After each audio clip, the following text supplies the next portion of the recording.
How's it going, everyone? The rest of 2025 is gonna bring with it a plethora of open world games for the PlayStation 5, and open world titles. As long as I've been making videos on YouTube, that's been the one genre that I feel like people always gravitate towards. Maybe less so than before. Does every game try to go the open world formula? It felt like for a while, every game was just shifting into open world for the sake of being open world. But you still have a lot of big and immersive worlds, and you do also have more tightly crafted worlds that are being created. But you've got a lot of open world games coming up, Japanese titles, Western titles, and a lot of games with a lot of depth. So with that being said, gonna highlight the biggest upcoming open world games on PlayStation 5 for the rest of 2025, and we still have a long year ahead of us. There are gonna be games that get revealed, there are gonna be games that get delayed, so just keep that all in mind when we go over these titles. But right off the bat, want to go over a brand new IP that's been gaining some attention, and that is Hell Is Us. If war is the closest we will get to hell on Earth, it's because Earth harbors the worst of demons. Humankind, in an isolated country ravaged by infighting, discover the secrets of your past and deal with the repercussions of a mysterious calamity. It's a third-person action-adventure game that combines intense melee combat with the thrill of exploration. Explore a semi-open world to find answers to your questions and face mysterious creatures along the way. A hostile world, as well as the civil war dividing the country, the region is suffering from a mysterious calamity which has given rise to supernatural creatures that no modern weapon can defeat. You've got a unique exploration system, and this is really gonna leave the exploration all up to you. There is no map, there is no compass, there are no quest markers. Following your instincts is a part of the adventure. Enjoy a unique experience that uses innovative writing and level design to let you make your own decisions and combat against original creatures throughout. Hell Is Us will be out on September the 4th, but it will have a deluxe edition that will allow you to start playing on September the 1st. Next up, if you have a PlayStation 5, this game's gotta be at the top of the list as far as games that you're excited for, and that is, of course, Ghost of Yōtei. Now, if you've watched any of my previous videos, you know that I'm a little bit skeptical with Jin getting dumped as the main character. A lot of people think Jin's story was a standalone story, that Ghost of Tsushima did a good job of telling that story. I would disagree with that, but you know what? Sucker Punch is one of those studios that they've earned my goodwill throughout these years, and I think they've earned a lot of our goodwill in the fact that they've done incredible game after incredible game. Going back to Sly Cooper, into Infamous, into Ghost of Tsushima, they've done a phenomenal job, and Yōtei is going to be their first major title in 5 years. Hopefully it turns out really well, as the game will be dropping later in 2025.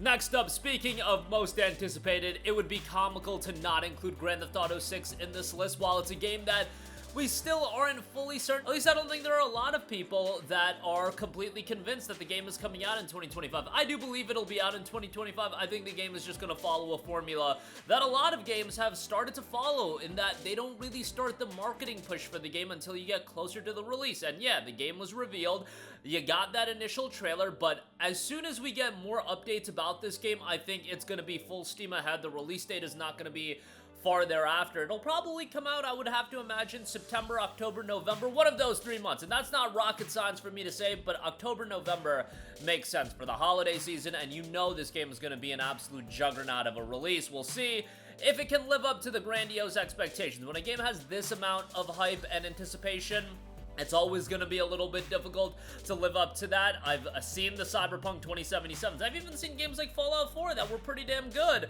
but just had so much hype and anticipation that ultimately they left people a little bit disappointed. Rockstar delivered with their last outing in Red Dead Redemption 2. We'll see how GTA 6 turns out when it does drop later this year.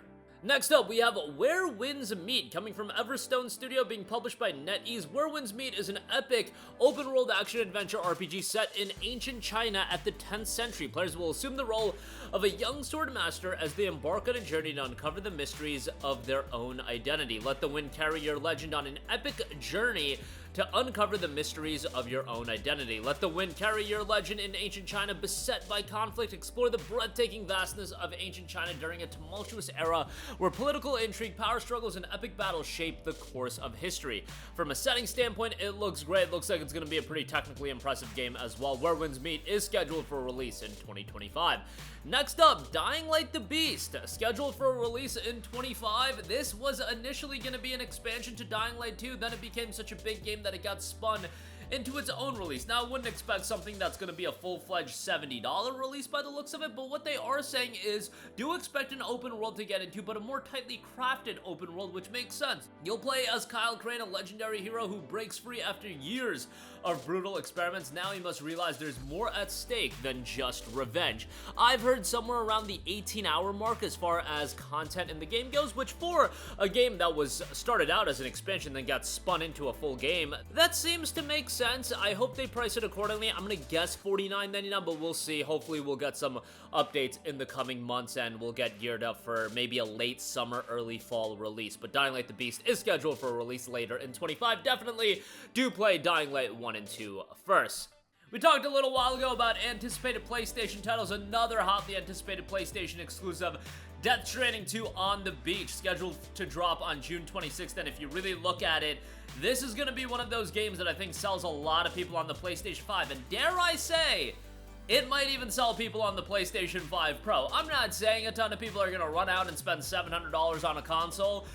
You know, that's probably not within the realm of possibility and probably not something a lot of people want to do just for one game. But Death Stranding 2 is a gorgeous game. If we did a list of the best games upcoming with the best graphics, Death Stranding 2 would have to be damn near top of the list. This game is definitely pushing the envelope in terms of technical brilliance, and it's been so many years since the release of Death Stranding, about 6 years, and so excited for the release of Death Stranding 2. Obviously, the original Death Stranding was a bit of an enigma. I saw a lot of people weren't that compelled by it. The gameplay's not for everyone. The game is just not for everyone. It's not going to be a title that resonates with everyone, but for me, games that are as unique as Death Stranding really do push gaming in totality forward. I can look at Death Stranding 2 and be like, okay, this game from a visual sense pushes that aspect of gaming, but then you look at how Death Stranding is fundamentally designed. I feel like its choices and its risk-taking, all of that pushes gaming forward. And Hideo Kojima, obviously, not shy about doing things a little bit out there when it comes to gaming. Death Stranding 2 on the Beach, gonna be dropping June 26th. Expect an expansive world to get into when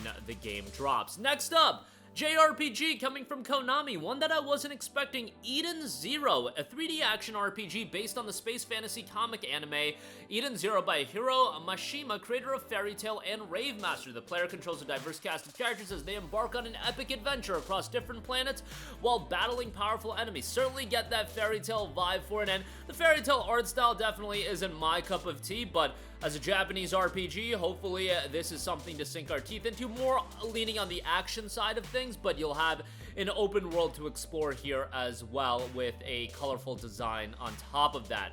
Eden Zero is out on July 15th. Next up, we have a game that, once again, another title that is going to push the aspects of technical visuals forward, and that is Crimson Desert. You know, I'm still not completely sold if this game is going to come out this year, but it's still scheduled for 2025 from Pearl Abyss, the same people that brought you Black Desert, and it's definitely got a little bit of that aesthetic style here as well. Crimson Desert is an open-world action-adventure set in the beautiful yet brutal continent of Pywell. Discover, adventure, uncover wonders, and experience thrilling action as you witness the saga surrounding Cliff, leader of the Greymanes, whose mission takes him on an incredible journey. Every time I see this game, I'm blown away from the visuals, the scale of the game. Really looks to be one of those games that, for all of you saying that the next gen look, all the games look like PS4 games, man, I look at games like Crimson Desert, I look at games like Death Stranding, and these are the games that are just a little bit jaw-dropping when you assess these games from a technical standpoint. We'll see if Crimson Desert comes to fruition and releases this year. Still scheduled for 2025, hoping for the best out of this one because from a visual standpoint, looks absolutely brilliant. Hopefully the rest of the game can retain that. And the combats look pretty good as well. And we'll see if it does drop in 25. It is scheduled for this year.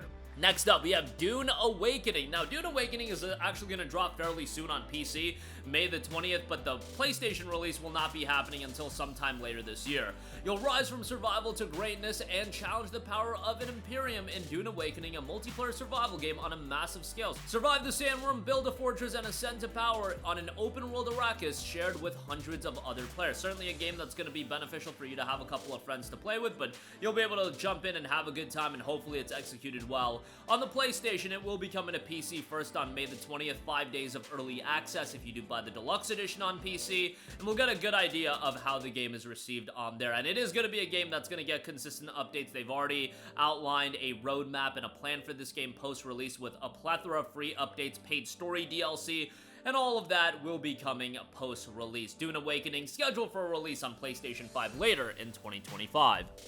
Next up, of course, we have Forza Horizon 5. So excited for Forza Horizon 5 to be dropping on PlayStation. Man, it's kind of surreal because while we've had quite a few Xbox titles come out on PlayStation, Xbox published games, Forza is the franchise that's been emblematic with Microsoft. It's been attached to Microsoft. It's Forza, Gears, Halo. I think those are the three that are emblematic with Microsoft, much like you can look at something like a God of War, a Last of Us, and maybe a Gran Turismo being emblematic with PlayStation, and to see one of those games, one of those franchises come over to PlayStation and Forza Horizon 5, man, it's exciting, because if you want to talk about open world arcade racers, it doesn't get much better than Forza Horizon. And we don't have a ton of options on PS5. Yeah, I always recommend games like Burnout Paradise. I recommend games like a lot of the Need for Speed games, but Forza Horizon is on another level in terms of top level arcade racers. This is a fantastic one. Incredible visuals, great gameplay, and just a ton of fun to play. If you want a game that's just relaxing and enjoyable to play,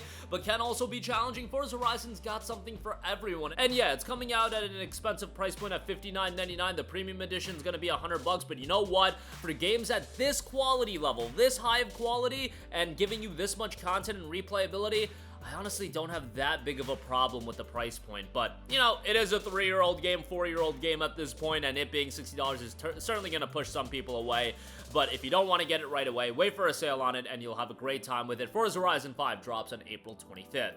Next up, we have the Gothic 1 remake. The legend is back. Return to the Valley of the Mines in this faithful remake of the genre-defining classic RPG. Explore a handcrafted, organic open world that reacts dynamically to your actions in a gritty, unrestricted experience like no other. Visually, the game looks great, and it's a remake of a classic that hopefully will be accessible to a new audience as well. Gothic 1 remake is scheduled for a release later in 2025. Next up, a remaster. We got Days Gone Remastered. Look, I could have my opinions all day about whether or not Days Gone needs a remaster. It doesn't, but Days Gone is one of those games that people desperately want to see more out of. You do have a new mode in the Horde Assault mode, and you're going to be getting the upgrade for $10. If you've never checked out Days Gone, it's a worthwhile open world game. It kind of sucks that the studio that did Days Gone, they pretty much did nothing for the last 6 years, wasted all their time doing a live service game that was ultimately canceled. Could have gotten Days Gone 2 in that time period. Instead, let's try to suck out the value we can get out of Days Gone, considering this studio has brought us nothing, given that their game was canceled.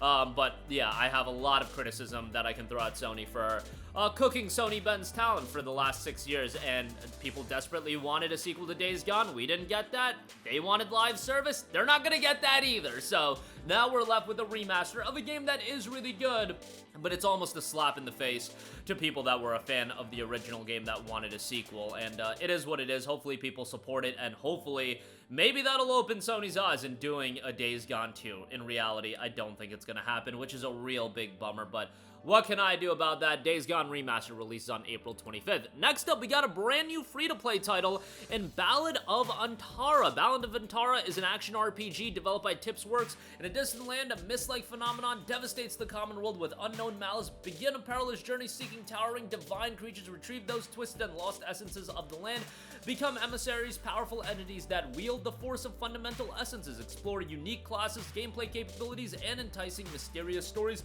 Explore the the otherworldly dimension where danger lurks at every corner. Seek the truth inside and recover the essence of the world. Explore handcrafted gameplay space with intricate exploration-oriented level design and much more. Ballad of Antara is scheduled for a release this year in 2025.